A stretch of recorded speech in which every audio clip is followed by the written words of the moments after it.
Bonjour, bonjour, comment tu vas toi derrière ton écran? Alors, un petit jeu convivial, coopératif et très sympa, surtout en ce moment pour les repas de famille ou les repas entre amis. Donc voilà, voilà le bon petit jeu pour vivre le rush dans un restaurant. En effet, on va, grâce à l'application, avoir des clients du monde entier qui vont débarquer et commander dans leur propre langue. Et bien pour ça, qu'est-ce qu'on a? Eh bien, on a une serveuse. Comme on peut le voir ici, la serveuse, elle a sur le plateau la petite tablette et le casque. C'est elle qui va écouter les commandes. Elle va prendre note de ce qu'elle entend et le transmettre au maître d'hôtel. Donc il faut bien noter le numéro de table qui vont de 1 à 6 ou les terrasses de 1 à 3 plus la commande de ce qu'elle entend. Donc difficile de répéter quelque chose. Hein. Le maître d'hôtel, lui, qu'est-ce qu'il fait? Il va aller en cuisine et il va répéter ce que lui a dit la serveuse. Du mieux qu'il peut. Mais il va y arriver. Il va le dire. Les cuistots. Les cuistots, eux, qu'est-ce qu'ils vont faire? Eh ben, ils vont chercher à travers les différents continents le plat commandé.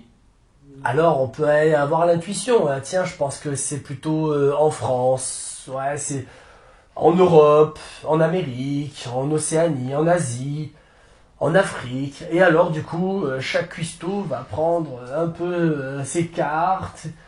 Et derrière, eh ben, il y a les plats, le nom des plats et bien sûr l'ingrédient qui va avec. Pourquoi? Parce qu'une fois qu'ils pensent avoir trouvé le plat commandé, eh ben, il faut aller le chercher dans les aliments transformés, dans la viande, dans le poisson, fruits de mer, légumes, fruits, céréales et féculents. Et donc, il faut donner tout ça après au maître d'hôtel. La carte qui correspond et l'ingrédient qui est demandé derrière la carte. Une fois que les cuistots ont donné ça au maître d'hôtel, la serveuse va pouvoir servir son client. Mais après, il y a d'autres clients qui arrivent, donc du coup, le maître d'hôtel va donner d'autres commandes en cuisine, et alors là, ça va se bousculer. Et bien sûr, petite complication du jeu qui va avec, c'est que le client, une fois, tu peux le faire répéter autant de fois que tu veux, mais une fois que tu passes à un autre client, si tu fais répéter un client qui t'a déjà passé la commande, alors là, tu vas perdre des points. Et si jamais tu te trompes parce que la cuisine t'a donné un mauvais ingrédient, et si tu te trompes, c'est pareil, hein, le client il n'est pas content. Enfin, c'est excellent, c'est vraiment un bon jeu coopératif où on passe vraiment à une bonne rigolade, quoi. C'est une bonne partie de rigolade. Surtout quand on commence à découvrir des commandes ou même quand tu lis la commande, tu te dis mais c'est pas possible. Enfin bref, c'est génial. C'est top. Voilà, le bon petit jeu sympathique pour les périodes de fête. Allez, bye bye, ciao ciao.